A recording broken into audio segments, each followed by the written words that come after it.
नमस्कार दोस्तों, स्वागत है आपका आज के मुख्य समाचार में, जिसमें सबसे पहली और बड़ी खबर में आपको बताएंगे कि बिहार में आया जबरदस्त सियासी भूचाल। नीतीश कुमार को ऑफर देने के बाद आरजेडी ने ठोका दावा, हमारे संपर्क में है जेडीयू के 17 विधायक। जी हां दोस्तों, आरजेडी ने जेडीयू के 17 विधायकों का अपने संपर्क में होने का दावा किया है। इसी के साथ दूसरी बड़ी खबर में आपको बताएंगे कि किसानों ने कृषि सचिव को लिखी चिट्ठी, बोला कृषि कानून होना चाहिए रद्द। और तीसरी बड़ी खबर में जिक्र होगा कि चैनल की टीआरपी बढ़ाने को अर्नब गोस्वामी ने बार्क के सीईओ को दिए थे लाखों रुपए। ये बड़ा बयान दिया है पुलिस ने, जिसके बाद रिपब्लिक भारत और अर्नब गोस्वामी की मुश्किलें बढ़ सकती हैं। दोस्तों, हर एक खबर की गहराई में आपको ले जाएंगे, लेकिन उससे पहले अगर आप भी देश के किसानों के साथ खड़े हैं तो आप अभी इस वीडियो को लाइक कीजिए और इस लाल बटन को दबा के इस चैनल को फ्री में सब्सक्राइब करके घंटी बजाकर कमेंट में लिखिए जय हिंद। दोस्तों, रुक करते हैं तमाम बड़ी खबरों की तरफ। नीतीश को ऑफर देने के बाद आरजेडी का दावा, हमारे संपर्क में है जेडीयू के 17 विधायक। जी हां दोस्तों, भाजपा और जेडीयू के बीच अरुणाचल प्रदेश के मामले में तल्ख रिश्ते के बाद आरजेडी के नेताओं द्वारा नीतीश कुमार को ऑफर देने का सिलसिला तेज हो गया है। इसी कड़ी में राजद के एक बड़े नेता ने दावा किया है कि जेडीयू के 17 विधायक राजद के संपर्क में हैं। नीतीश कुमार की सरकार में मंत्री रहे और चुनाव से पहले राजद में शामिल होने वाले वरिष्ठ नेता श्याम रजक का बड़ा बयान आया है। श्याम रजक ने दावा किया है कि जेडीयू के 17 विधायक राजद के संपर्क में हैं, लेकिन दल बदल कानून को देखते हुए और विधायकों की संख्या बढ़ाई जा रही है। बहुत जल्द ही वो संख्या पूरी हो जाएगी। दूसरी तरफ मंगलवार को राजद के दो बड़े नेताओं ने नीतीश कुमार को साथ आने का ऑफर देकर बिहार की राजनीति को गरमा दिया। राजद नेता और पूर्व मंत्री विजय प्रकाश ने कहा कि नीतीश जी, आपकी सहयोगी पार्टी भाजपा आपको परेशान कर रही है। आप बिहार की गद्दी का लोभ छोड़िए और केंद्र की राजनीति कीजिए। विजय प्रकाश ने कहा कि केंद्र की राजनीति करने में राजद पूरी ताकत से नीतीश कुमार की मदद करेगा। इससे पहले राजद के नेता और बिहार विधानसभा के स्पीकर रह चुके उदय नारायण चौधरी ने बयान दिया था कि नीतीश कुमार तेजस्वी को मुख्यमंत्री बनाएं और खुद पीएम के उम्मीदवार बने। केंद्र की राजनीति में राजद उनका साथ देगा। बिहार में जारी सियासी बयानबाजी और राजद से लगातार मिल रहे ऑफर के बीच जेडीयू ने सफाई दी है। राजद के ऑफर पर जेडीयू प्रदेश अध्यक्ष वशिष्ठ नारायण सिंह ने कहा कि जो लोग चुनाव के पहले नालंदा की किसी सीट से नीतीश जी को चुनाव लड़ने की चुनौती दे रहे थे, आज वो अचानक से बड़ा बड़ा ऑफर कर रहे हैं। राजनीति में गद्दी के लिए इतनी हताशा तो जल्दी नहीं दिखती। ये राजद नेताओं की गद्दी पाने की छटपटाहट है।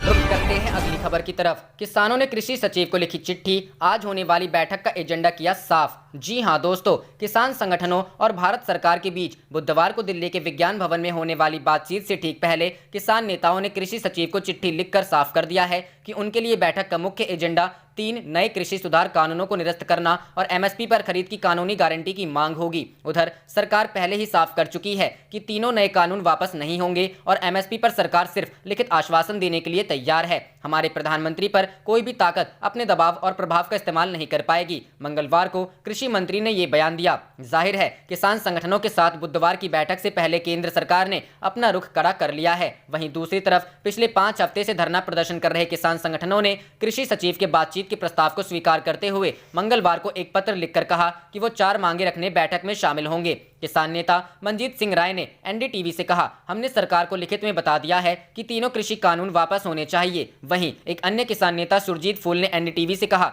हमने सरकार से लिखित में कहा है कि हम एमएसपी की लीगल गारंटी की मांग करेंगे। भारत सरकार पहले ही तीनों नए कानून वापस लेने की मांग खारिज कर चुकी है और एमएसपी पर सिर्फ लिखित आश्वासन देने के लिए तैयार है। ऐसे में 8 दिसंबर को गृह मंत्री अमित शाह की बैठक के 22 दिन बाद हो रही इस बैठक से गतिरोध टूटेगा, इसकी संभावना फिलहाल नहीं दिखाई देती है। पिछले करीब 5 हफ्ते से दिल्ली की सीमाओं पर किसानों का धरना प्रदर्शन जारी है और इस दौरान सरकार और किसान संगठनों के बीच कम से कम 6 दौर की सीधी बातचीत हो चुकी है। लेकिन मुश्किल ये है कि दोनों पक्षों ने अपने अपने रुख को और कड़ा कर लिया है। बीच का रास्ता तब तक नहीं निकल पाएगा जब तक एक पक्ष अतिरिक्त उदारता नहीं दिखाता है।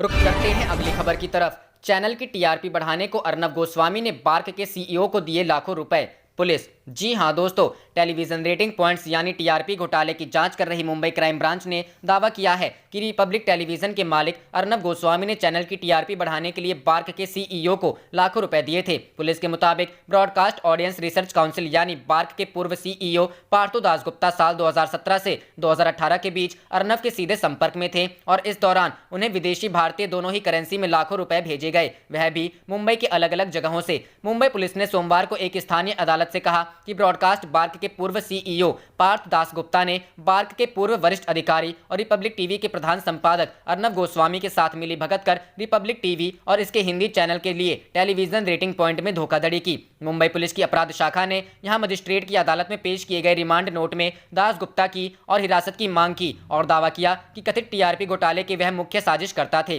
पुलिस के मुताबिक दासगुप्ता और अन्य आरोपियों ने षड्यंत्र कर कथित तौर पर खास समाचार टीवी चैनलों को वित्तीय लाभ पहुंचाने के लिए टीआरपी से छेड़छाड़ की। पुलिस ने दावा किया कि बार्क के सीईओ रोमिल रामगढ़िया ने भी कुछ खास समाचार चैनलों के लिए दासगुप्ता के साथ मिली भगत कर टीआरपी से छेड़छाड़ की। पुलिस रिमांड नोट में आरोप लगाया गया कि गोस्वामी ने समय समय पर दासगुप्ता को लाखों रुपए का भुगतान किया। मजिस्ट्रेट ने दासगुप्ता की पुलिस हिरासत 31 दिसंबर तक बढ़ा दी है। फरार चल रहे दासगुप्ता को 24 दिसंबर को पुणे से गिरफ्तार किया गया था। इस मामले के जानकार एक शख्स ने नाम ना जाहिर करने की शर्त पर बताया कि दासगुप्ता और अर्नब गोस्वामी की पहचान काफी सालों पुरानी है। गोस्वामी ने टीआरपी से छेड़छाड़ के लिए दासगुप्ता की मदद ली। वे दोनों साल 2017 में एक 5 सितारा होटल में मिले थे। अर्नब ने गोस्वामी को स्वीडन और डेनमार्क में हॉलिडे ट्रिप के लिए $6000 दिए थे। इस पैसे से दासगुप्ता ने कथित तौर पर एक घड़ी और चांदी के गहने खरीदे जिनकी कीमत 2.22 लाख रुपए थी और यह सब पुलिस ने जब्त भी कर लिया है। रुख करते हैं अगली खबर की तरफ। सियासत के मंझे खिलाड़ी हैं नीतीश, चौंका सकता है अरुणाचल का जवाब देने के लिए जेडीयू का प्लान। जी हां दोस्तों, बिहार की राजनीति में लगातार गर्माहट बनी हुई है। बिहार विधानसभा चुनावों के दौरान पूरे देश की निगाह बिहार के नतीजों पर रही। बेहद नजदीकी चुनाव परिणामों ने सरकार बनने तक आम मतदाता को भी संसद में रखा। मुख्यमंत्री नीतीश कुमार के नेतृत्व में सरकार गठन के बाद लगा कि अब बिहार की राजनीतिक हलचल कुछ कमजोर पड़ जाएगी और सभी अपने रोजाना के काम में लग जाएंगे, लेकिन ऐसा हुआ नहीं। बिहार में एनडीए के प्रमुख घटक दल बीजेपी और जेडीयू के बीच चुनाव से पहले और चुनाव के बाद अब तक काफी कुछ ऐसा घट चुका है जिसे एक चाय दुकानदार भी सामान्य नहीं मानता।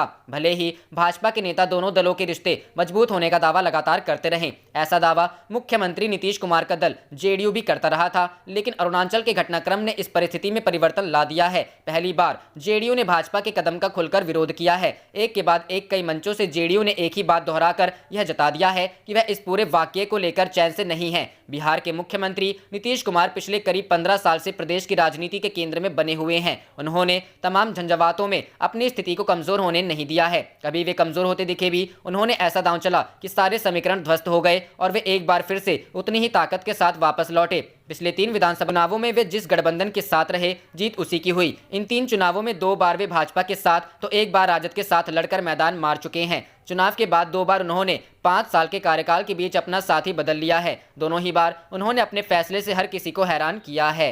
रुख करते हैं अगली खबर की तरफ। बीजेपी पर जारी है जेडीयू के हमले। चुनाव हारने वाले पूर्व मंत्री बोले, भाजपा ने हमारे लिए वोट टर्न नहीं करवाया। जी हां दोस्तों, अरुणाचल प्रदेश में जेडीयू विधायकों के भाजपा में मिल जाने के बाद जेडीयू की नाराजगी लगातार सामने आ रही है। जेडीयू नेता भाजपा पर इशारों में ही गठबंधन धर्म का पालन नहीं करने का आरोप तो लगा ही रहे हैं। भाजपा को ये भी याद दिला रहे हैं कि 2005 से 10 वाली भाजपा से 2020 वाली भाजपा में बड़ा अंतर है। जेडीयू के कदावर नेता और बिहार सरकार के पूर्व मंत्री जय कुमार सिंह भी अब बीजेपी के खिलाफ निशाना साधने में खुलकर सामने आ गए हैं। जय कुमार सिंह ने खुलकर आरोप लगाया है कि विधानसभा चुनाव में भाजपा ने अपने वोटर जेडीयू के उम्मीदवारों के लिए टर्न नहीं कराया। बिहार सरकार के पूर्व मंत्री ने इस बात का जिक्र करने के बाद कहा कि ऐसी घटनाओं के बावजूद भी हम भाजपा से आग्रह करेंगे कि वो मिलकर बैठे और हालात को सुधारें। जय कुमार सिंह 2020 के विधानसभा चुनाव में अपनी सीट हार गए थे। इस सीट से बीजेपी के बागी बने राजेंद्र सिंह ने लोजपा से चुनाव लड़कर जय कुमार सिंह का खेल बखूबी बिगाड़ा था। जय कुमार सिंह ने पहले उनकी ही पार्टी के प्रदेश अध्यक्ष भी अरुणाचल प्रदेश के मसले को लेकर अपनी और पार्टी की नाराजगी जाहिर कर चुके हैं।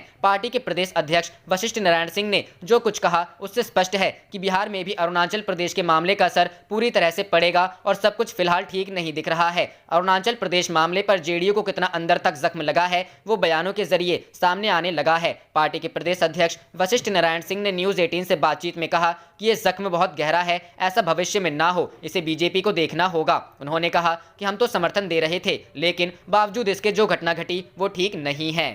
रुख करते हैं अगली खबर की तरफ। राजनाथ ने माना सीमा विवाद में चीन से बातचीत का नहीं निकला कोई नतीजा। जी हां दोस्तों, रक्षा मंत्री राजनाथ सिंह ने बुधवार को चीन विवाद को लेकर बयान दिया। राजनाथ सिंह का कहना है कि चीन के साथ लद्दाख सीमा पर जारी विवाद का अभी कोई ठोस निष्कर्ष नहीं निकला है, ऐसे में यथास्थिति बनी हुई है। रक्षा मंत्री ने कहा कि चीन के साथ बातचीत का सिलसिला जारी है, जल्द ही सैन्य लेवल की एक और चर्चा होनी है। हालांकि अभी तक जो भी चर्चा हुई है उसका कोई नतीजा नहीं निकला है। अभी यथास्थिति बनी हुई है, लेकिन वो भी सही नहीं है। राजनाथ ने कहा कि अगर कोई देश विस्तारवाद की नीति अपनाता है तो भारत के पास उतनी ताकत है कि वो उसे अपनी जमीन में रुकने से रोक सके। राजनाथ बोले कि भारत चीन में लंबे वक्त से सीमा को लेकर विवाद है, ऐसे में अच्छा होता ये पहले ही खत्म होते। अगर ये खत्म हो गया होता तो आज की स्थिति नहीं होती। चीन सीमा की अपनी और लगातार इंफ्रास्ट्रक्चर बना रहा है, लेकिन भारत भी अपनी सेना और नागरिकों के लिए काम कर रहा है। हम किसी पर आक्रमण करने के लिए नहीं बल्कि अपनी सुविधा के लिए ऐसा कर रहे हैं। आपको बता दें कि भारत और चीन के बीच करीब अप्रैल के महीने से ही लद्दाख सीमा पर तनाव बरकरार है।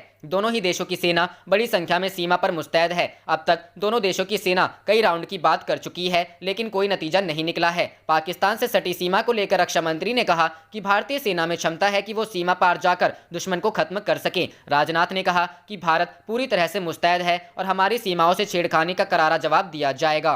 रुख करते हैं अगली खबर की तरफ। बिहार चुनाव जीतने के बाद भी चैन से नहीं रह पाएंगे ये 27 विधायक, जानिए इसकी वजह। जी हां दोस्तों, बिहार विधानसभा चुनाव में कम अंतर से जीत हासिल करने वाले विधायकों की परेशानी बढ़ने वाली है। इसकी वजह है हारे हुए प्रत्याशियों का पटना उच्च न्यायालय का रुख करना। मामला दर्ज हो चुका है, मुख्य न्यायाधीश के सामने प्रस्तुति और लिस्टिंग भी हो चुकी है। 4 जनवरी को अदालत खुलने के बाद सुनवाई की प्रक्रिया शुरू होने की संभावना है। मामला दर्ज करवाने वालों में सबसे ज्यादा 8 राजद और 6 कांग्रेस के उम्मीदवार हैं। 5 निर्दलीयों ने भी जीते हुए उम्मीदवारों की विजय पर आपत्ति जताई है। सत्ता के 5 प्रत्याशियों ने चुनाव आयोग के फैसले पर सवाल खड़े किए हैं। इसमें 3 जेडीयू और 2 भाजपा के उम्मीदवार हैं। इसके अलावा माकपा और बसपा के भी एक प्रत्याशी शामिल हैं। 2 ने चुनाव आयोग को पार्टी बनाया है। जिन विधायकों की मुश्किलें बढ़ने वाली हैं उनमें सबसे ज्यादा 9 जेडीयू के जबकि 6 भाजपा के हैं। राजद के 7 विधायक हैं जिनकी जीत पर हारे हुए उम्मीदवारों ने आपत्ति जताई है। कांग्रेस, माले, हम और लोजपा के एक विधायक हैं खिलाफ भी मुकदमा दर्ज हुआ है।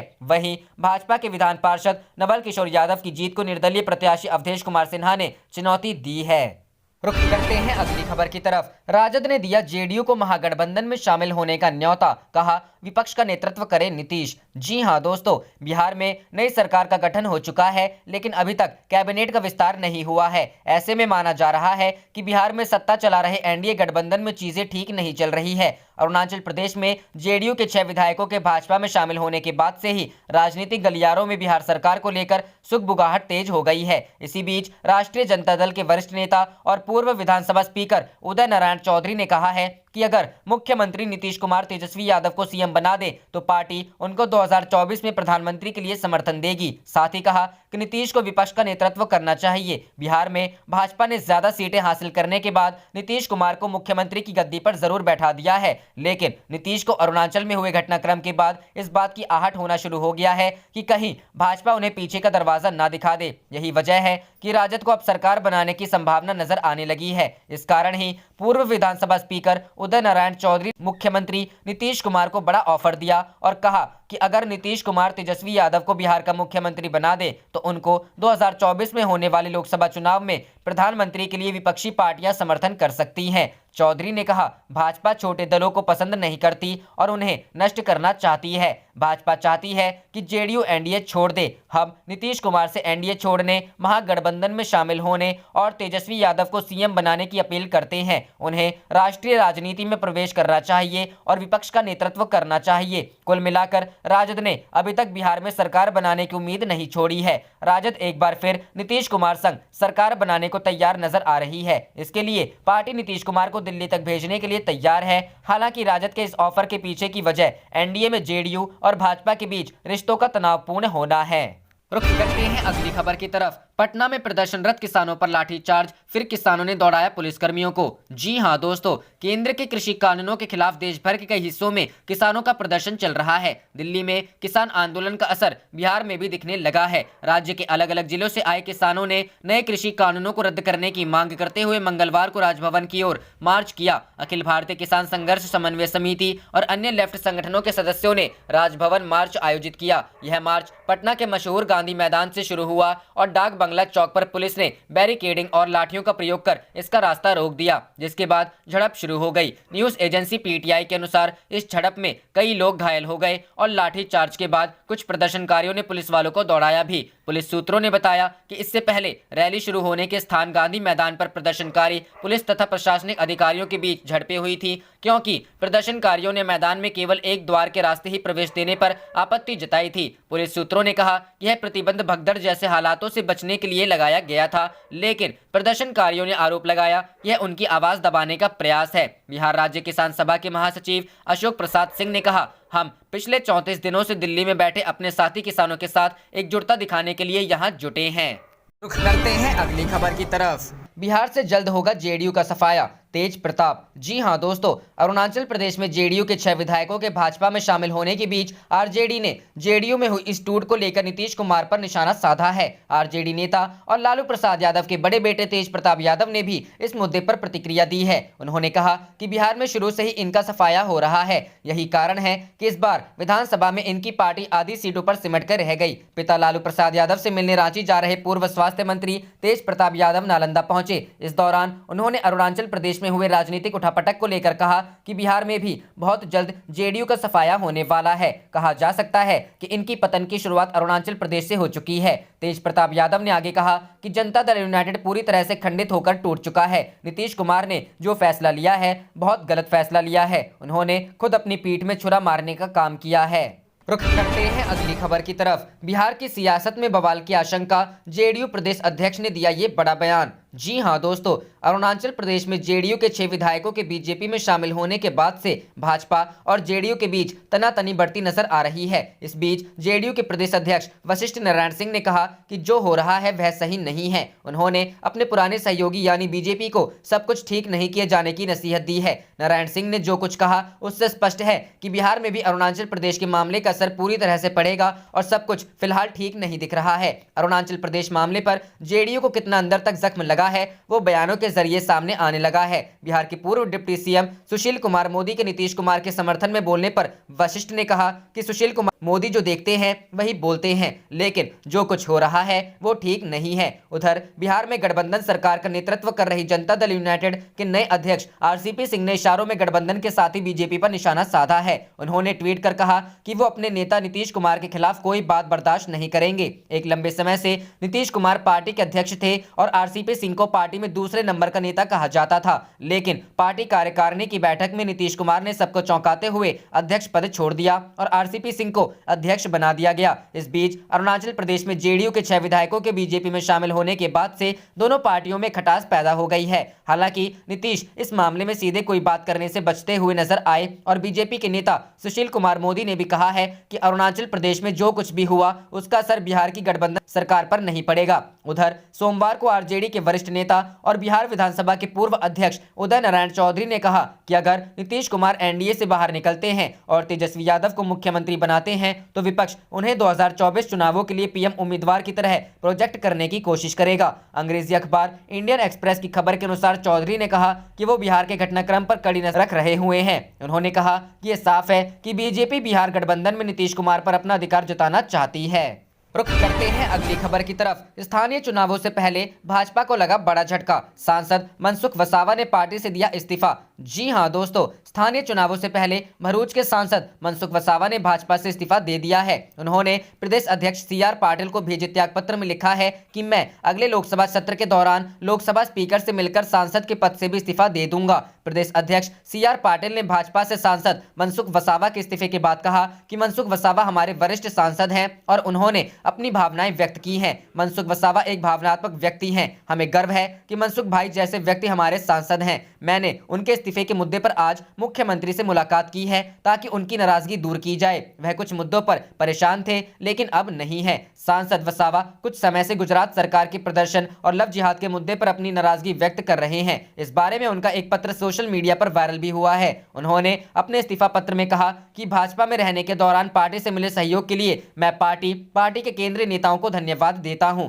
मैं हमेशा पार्टी के प्रति निष्ठावान रहा हूं, लेकिन आखिरकार मैं भी एक इंसान हूं। इंसान के रूप में गलतियां भी होती हैं। मैं पार्टी से इस्तीफा देता हूं ताकि मेरी गलती पार्टी को नुकसान ना पहुंचाए। मैं बजट सत्र के दौरान स्पीकर से भी मिलूंगा और लोकसभा की सदस्यता से इस्तीफा दे दूंगा।